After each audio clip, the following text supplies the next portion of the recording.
Hallelujah, praise the Lord. இந்த காலை வேளையிலே உங்கள் யாவரையும் இயேசு கிறிஸ்து நாமத்தில் நான் வாழ்த்துகிறேன்.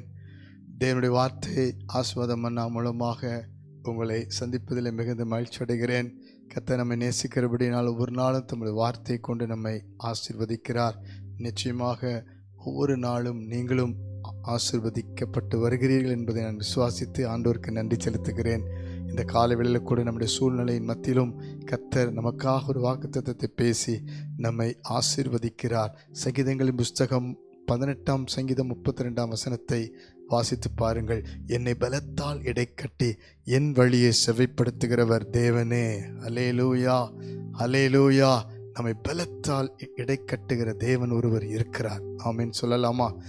எத்தனையோ சூழ்நிலைகளை நம்ம பயந்து பலவீனப்பட்டு சோர்ந்து தோற்றுப்போன சூழ்நிலையில் காணப்பட்டாலும் தேவனுடைய வார்த்தை நம்மை பலப்படுத்துகிறது. பிரியமானவர்களே, எல்லா விதத்திலும் நாம் வேதனையோடு நெருக்கப்பட்டு பயந்து நம்மை சுற்றிலும் இருக்கிற பிரச்சனைகள் நிமித்தம் நாம் போராடி கொண்டிருந்தாலும் மனம் கலங்காதிருங்கள். நியாயாதிபதிகள் 6ஆம் அதிகாரத்தில் கிதியோன் என்ற ஒரு மனுஷனை குறித்து வேதத்தில் சொல்லப்படுகிறது. அவன் மீதியானிற்கு பயந்து தான் யார் என்பதை கூட மறந்து கர்த்தர் தன்னை ஏன் அவர் முன்குறித்தார், அவருடைய திட்டம் என்ன என்பதெல்லாம் மறந்தவனாய் அவன் பாளையத்துக்கு புறம்பாக அவன் பயந்து கொண்டு அவன் வேலையை அவனுடைய ஆசீர்வாதத்தை பாதுகாத்து கொண்டிருக்கிறான். பிரியமானவர்களை, கர்த்தர் அவனை சந்தித்து சொல்லுகிறார், நீ ஒரு பராக்கிரமசாலி, அது மாத்திரமல்ல உனக்கு இருக்கிற இந்த பலத்தோடு போ, உன்னை அனுப்புகிறவர் நான் அல்லவா என்று சொல்லி நான் உன்னோடு கூட இருப்பேன் என்று சொல்லி அவனை பலப்படுத்துகிறார். அல்லேலூயா. உங்கள் வாழ்க்கையில் கூட அநேக பிரச்சனை நிமித்தம் பயந்து ஒளிந்து ஏதோ ஒரு போராட்டத்துக்கு நீங்கள் மனம் கலங்கி இருக்கலாம். கவலைப்படாதீர்கள். உங்கள் மேல் தேவ திட்டம், தரிசனம், தேவனுடைய நோக்கம் பெரிதாக இருக்கிறபடினாலே அப்படிப்பட்ட ஒரு பயந்தவனை வைத்து தான் பராக்கிரமசாலியான ஒரு வல்லமையை கொடுத்து அவனுடைய விரோதிகளை முறியடித்து ஜெயமெடுக்க செய்தவர் உங்களையும் இன்றைக்கு உங்களுடைய காரியங்களில் ஜெயமெடுக்க செய்வார். உங்களுக்கு விரோதமாக இருக்கிற சத்துருக்களை முறியடிக்கும்படி உங்களைத்தான் பயன்படுத்த போகிறார். அல்லேலூயா. கவலைப்படாதிருங்கள் எனக்கு பிரியமானவர்களே. கர்த்தருடைய வார்த்தையின்படியே ஒவ்வொரு முறையும் நாம் பலன் அடைகிறோம். ஆமென் சொல்லலாமா? அல்லேலூயா. பாருங்கள், 18 வருடமாய் கூனியா இருந்த பெண்ணுக்குள்ளாக ஒரு பெரிய பலவீனப்படுத்துகிற ஆவி காணப்பட்டது.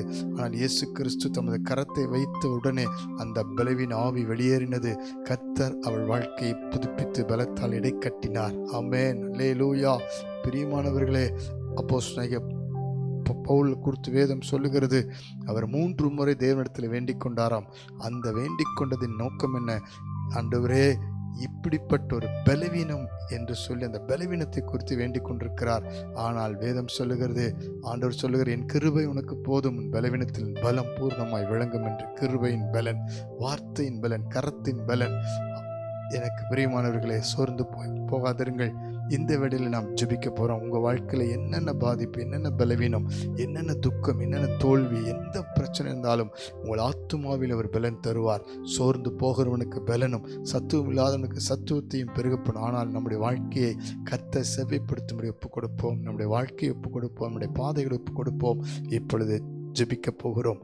பரலோக பிதாவே, எங்கள் வாழ்க்கையில பலனாயிருந்து எங்களை பலத்தால் இடைக்கட்டுகிறவரே, ஒரு விசை கூட எங்கள் பாதைகளை செவ்வைப்படுத்தும்படி இந்த காலை வேளையில் ஜெபிக்கிற அத்தனை பேருடைய வாழ்க்கையுடைய குடும்பம், கணவன், மனைவி, பிள்ளைகள், குறிப்பாய் வாலிப பிள்ளைகள் வாழ்க்கையை பலத்தால் மாத்திரம் அல்ல வழியை செவ்வைப்படுத்தும்படி ஜெபிக்கிறப்பா. உங்களுடைய பலத்தால் இடைக்கட்டி அவர்களுக்கு தோல்வி ஜெயமாய் மாற்றித்தாருமப்பா. பிசாசுடைய திட்டங்கள்ல தான் விலக்கி விடுவித்து காத்துக்கொள்ளுங்கப்பா.